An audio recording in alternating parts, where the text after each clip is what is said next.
తిరిగి వచ్చిన ముత్యాల హారము. రంగయ్య, శోభన, చలపతి అను అన్నదమ్ముల గలవారు. వారి తండ్రి కొంతకాలం క్రిందటే మరణించాడు. వారు వేరువేరు కాపురాలలో ఉంటున్నారు. రంగయ్య భార్య పద్మావతి యోగ్యురాలు. శోభన, చలపతి భార్య సుమతి అందుకే పూర్తిగా వ్యతిరేకము. పద్మావతి కొంతకాలమునకు తను పొదుపు చేసిన సొమ్ముతో ముత్యాల హారం కొనుక్కుంది. అది చూసినప్పటి నుండి సుమతికి నిద్ర పట్టలేదు. ఎలా సంగ్రహిద్దామని ఆలోచిస్తుంది. ఏదో వివాహ వేడుకకు వెళ్ళే నెంపతో సుమతి ముత్యాల హారం ఇవ్వమని రాగానే ఇస్తానని చెప్పింది. పద్మావతి హారం ఇచ్చింది. ఊరు వెళ్ళి తిరిగి వచ్చింది. ఎన్ని రోజులైనా హారం ఇవ్వలేదు. ఎంతో ఓర్పు వహించినా ఎంతకీ ఇవ్వకపోతే ఒకరోజు హారం గురించి అడిగింది. హారం?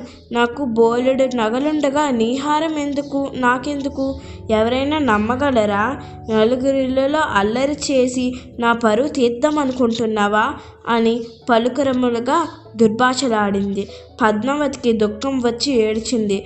హారము కాజేయడమే గాక తనని అవమానించాలన్నందుకు నాకు మాటలు ఆడలేదు. భర్త రాగానే విషయం చెప్పింది. పోనీలే, పరాయి వాళ్ళు కాదుగా అన్నాడు. ఇలా ఉండగా ఒక దినము ఆ ఊరికి సన్యాసి వచ్చాడు. అందరూ వెళ్ళారు. సుమతి, పద్మావతి వెళ్ళారు.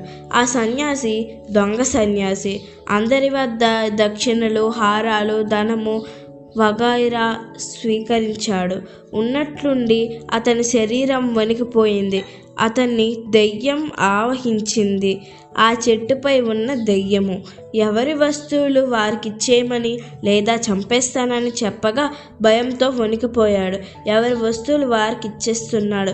సుమతికి పిల్లలు లేరు. సంతానము కావాలనే అందుకు ప్రతిగా నగలు సమర్పించింది. ఆ నగలు తీసుకుందామని వెళ్ళింది. ఆ ముత్యాల హారం నీది కాదు, నీ తోటి కోడల్ని మోసగించావు కదా అన్నది దెయ్యం.